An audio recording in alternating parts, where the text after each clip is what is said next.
Bonjour mes chers amis, bienvenue sur ma chaîne Reading Over the Rainbows. Aujourd'hui on va discuter un peu avant de commencer notre focus concernant Joanna Shupe.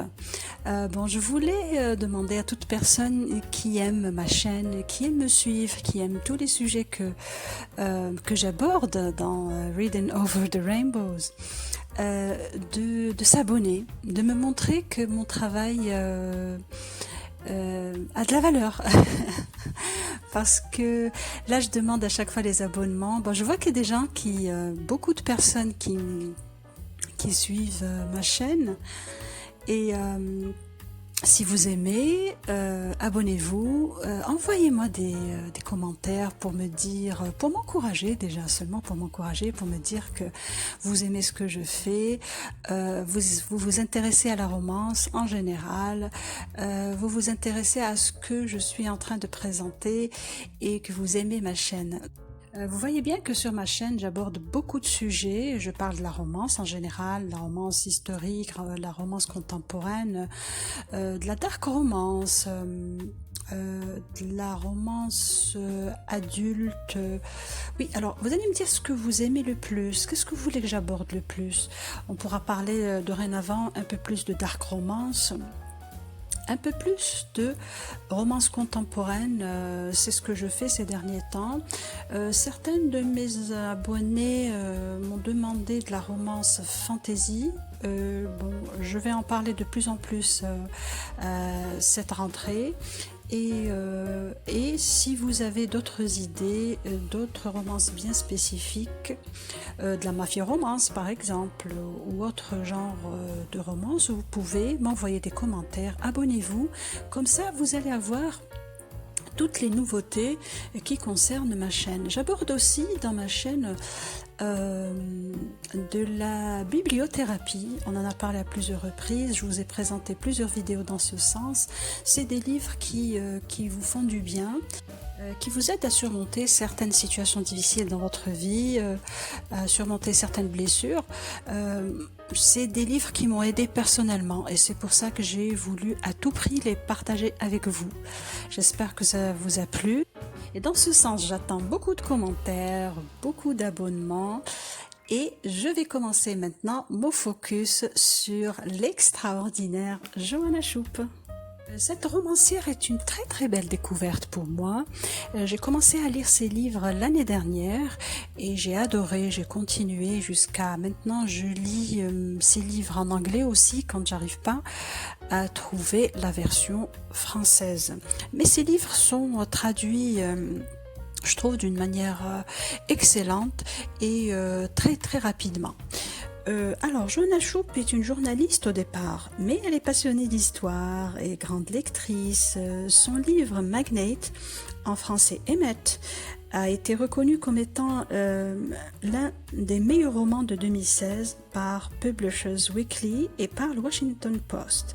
Et elle est aussi lauréate en 2013 du prix Golden Heart pour le meilleur film historique. Alors, Joanna Shupe a écrit 4 séries magnifiques. Moi, je vais commencer par Les Gentlemen de New York, le tome 1.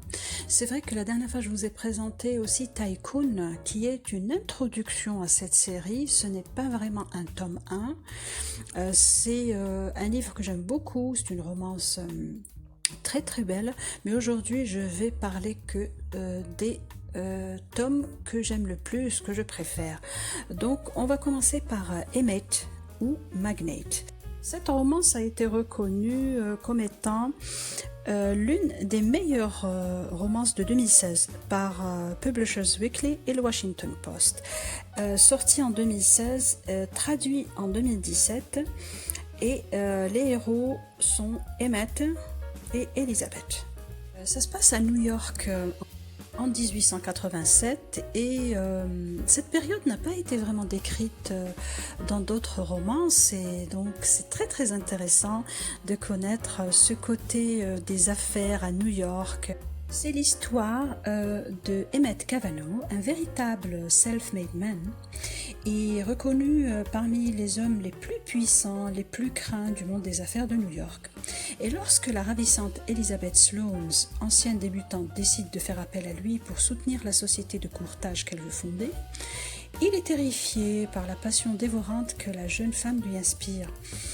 Donc c'est sa beauté, son ambition et sa détermination qui le fascinent et il est convaincu qu'elle le quittera comme tous les autres. J'ai adoré ce livre, j'ai adoré Emmett. Pour quelle raison? Parce qu'il y a de la recherche dans la construction des personnages, de l'environnement, de tout ce qui entoure ces personnages, tout est crédible. Et donc c'est une romance qui va se démarquer quand même de certaines qui sont totalement moyennes, écrites par d'autres romancières.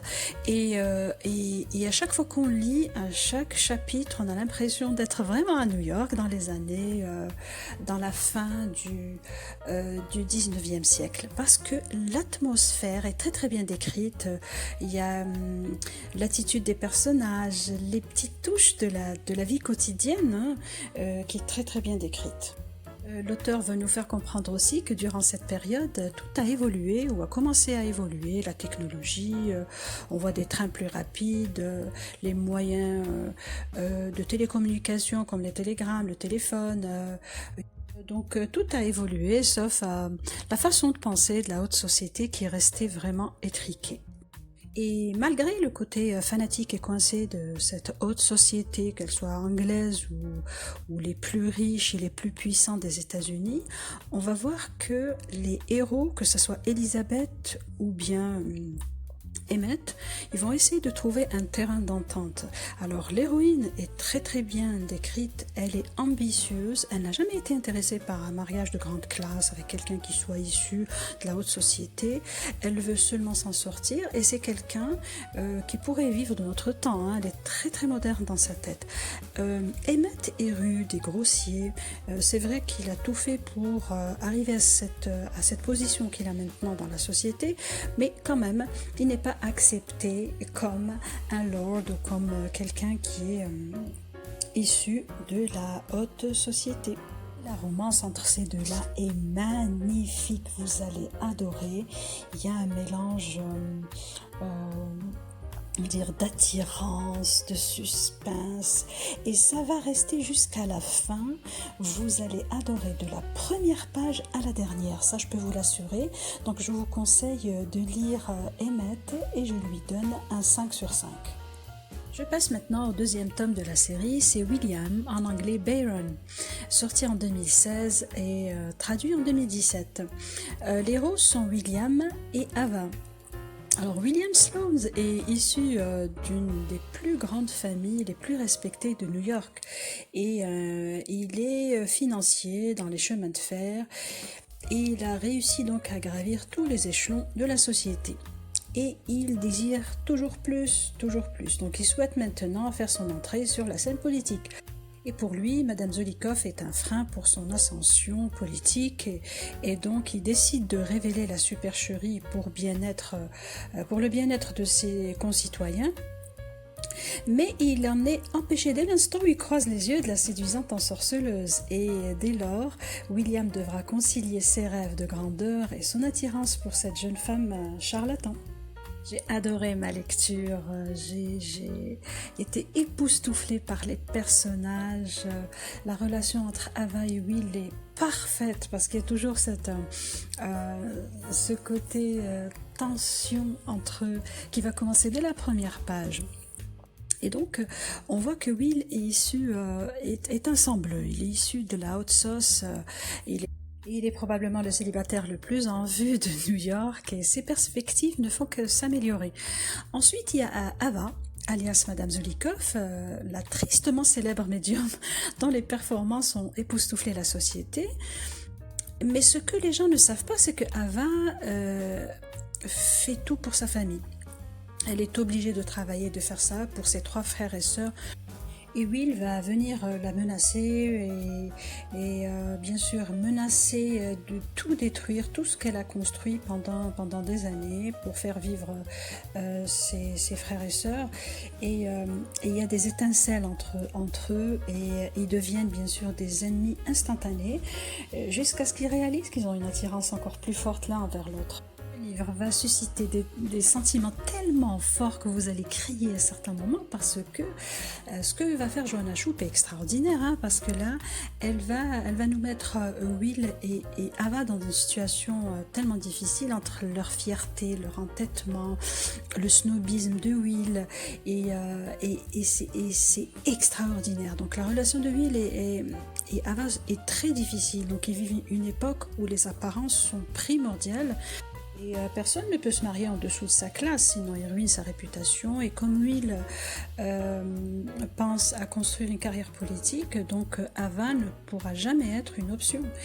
Donc, oh, ce livre va vous faire un bien fou.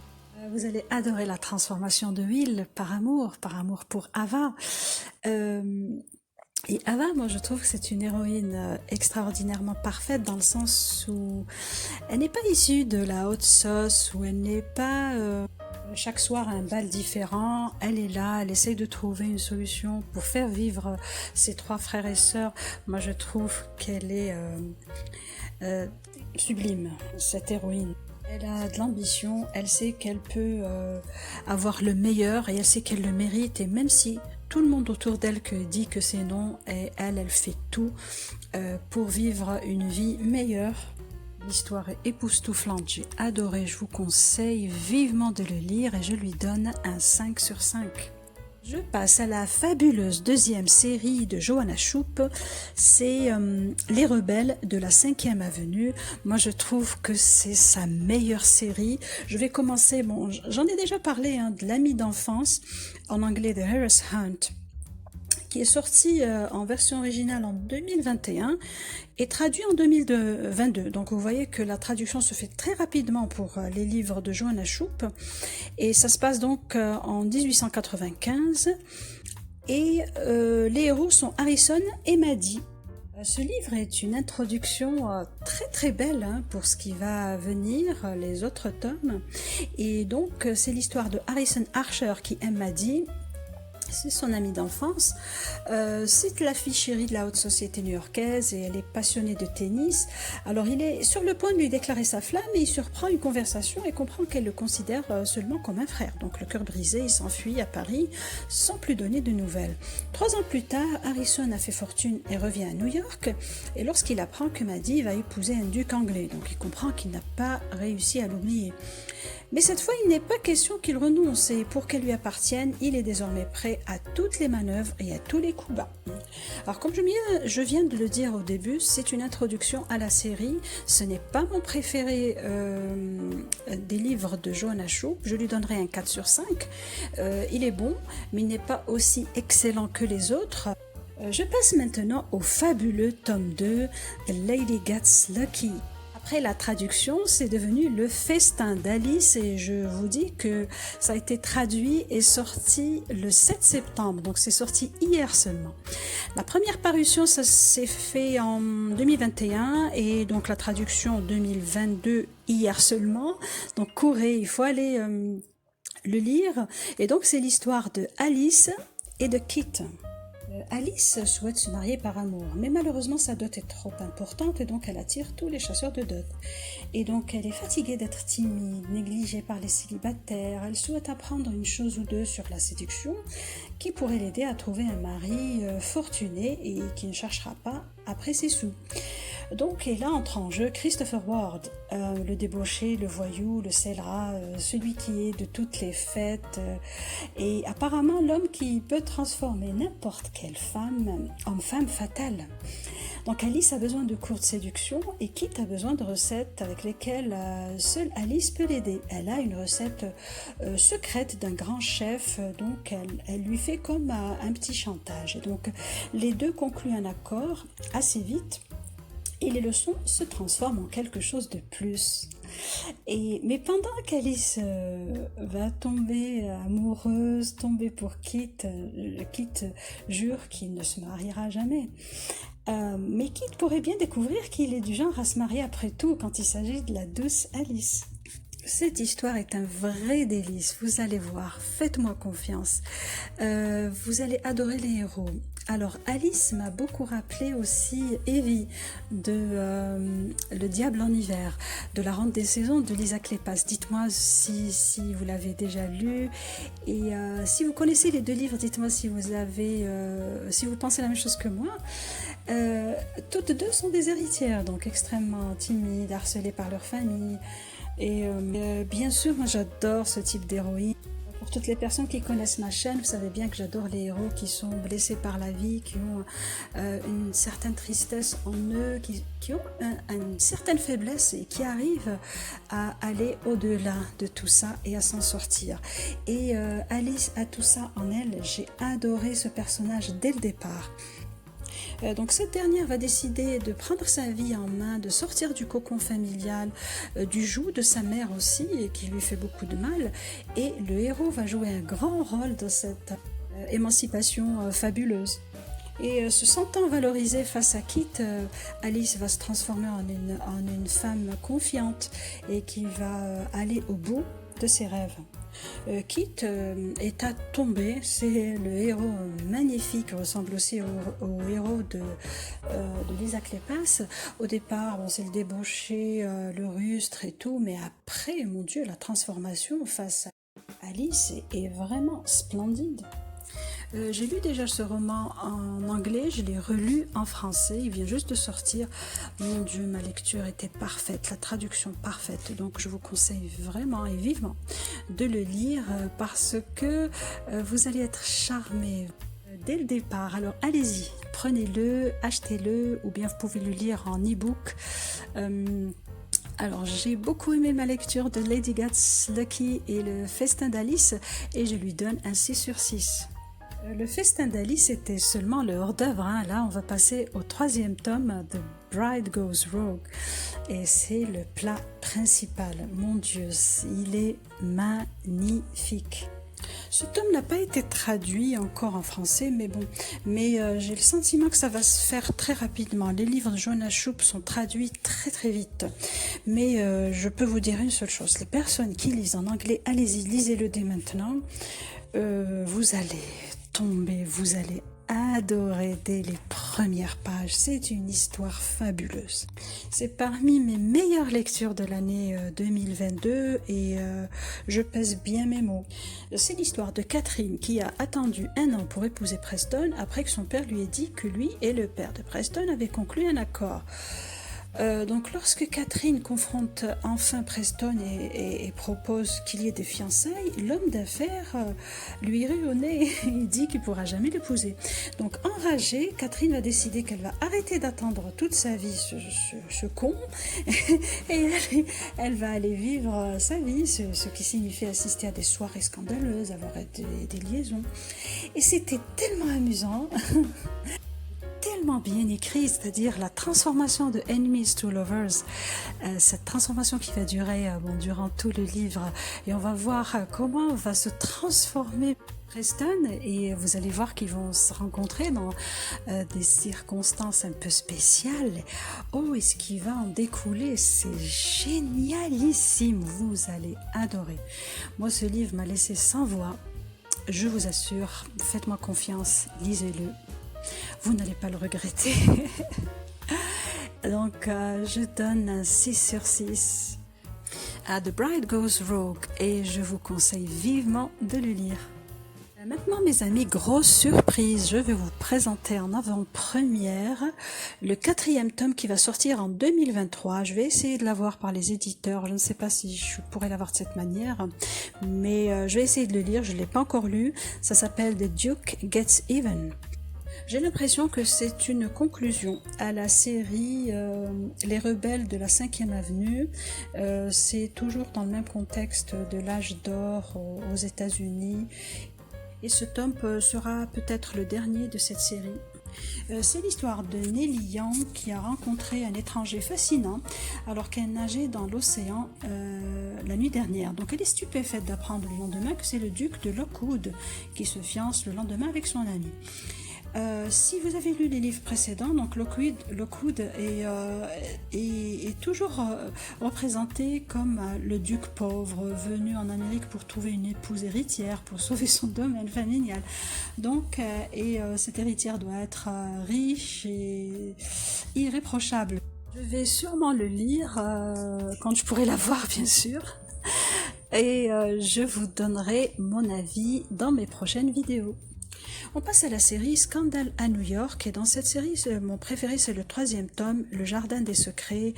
J'en ai déjà parlé, c'est vrai, ça se passe à New York en 1890, et Christina Barclay sait que sa famille compte sur elle pour dénicher un beau parti qui permettra d'éponger les dettes de son père.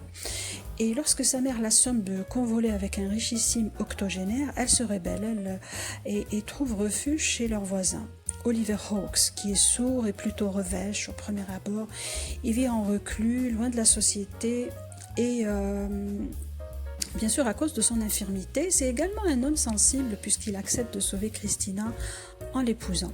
À une condition, toutefois, ce mariage ne durera pas plus d'1 an et sera platonique. Mais comment rester chaste face à un mari si séduisant? L'histoire est très belle, elle est magnifique, je lui donne un 5 sur 5, c'est parmi les meilleurs livres de Joanna Shupe et le meilleur de cette série.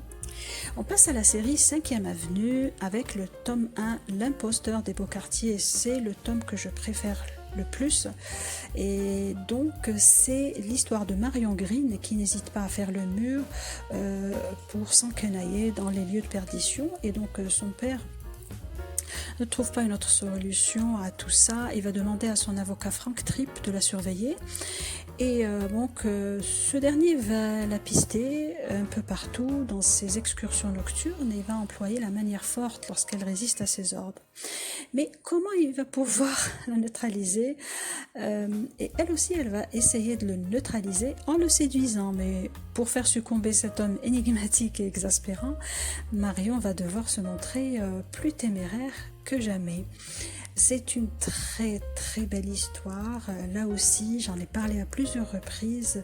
Je vous conseille vivement de la lire et je lui donne un 5 sur 5. Je passe maintenant à une autre série de Joanna Shupe qui n'est pas très connue. C'est la série Wicked Deceptions. Cette série n'a pas été traduite, donc je vais essayer de les lire en anglais. Le premier tome, c'est The Courtesan Duchess, et c'est l'histoire de Julia, la duchesse de Colton, qui va devoir utiliser la ruse, et une ruse infaillible, pour premièrement trouver son mari et pour le séduire.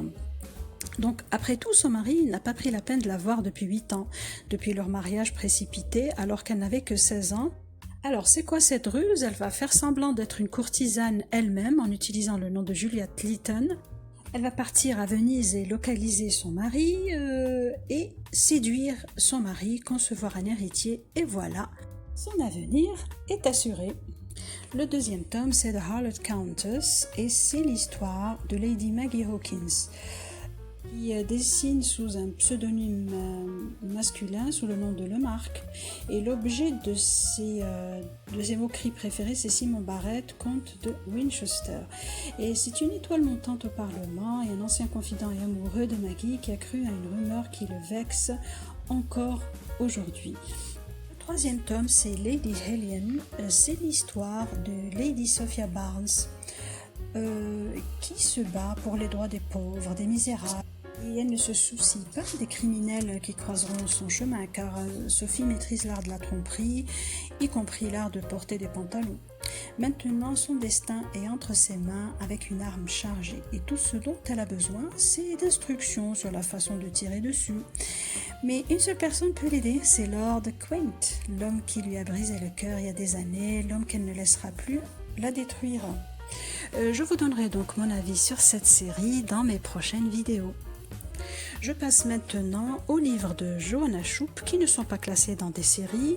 On va commencer par My Dirty Duke. C'est l'histoire de Violette qui sait que le meilleur ami de son père, le duc de Ravensthorpe, est l'homme le plus puissant de tout Londres, avec une réputation bien sûr de débauché total. Mais rien ne peut empêcher Violette de vouloir se débarrasser de ses manières timides et de réaliser ses désirs les plus sombres et les plus interdits, aussi les plus fous, même si cela signifie séduire un homme qui a 2 fois son âge. Eh ben, ça promet. Je vous donnerai donc mon avis sur cette romance dans ma prochaine vidéo. On passe maintenant à Miracle on Lady's Mile.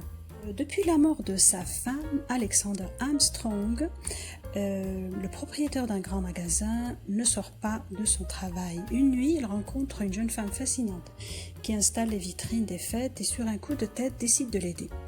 Le charme de Grace est contagieux, il ne se souvient pas de la dernière fois où il a autant souri. Mais Grace le regardera-t-elle de la même manière une fois qu'elle aura appris qui il est vraiment ?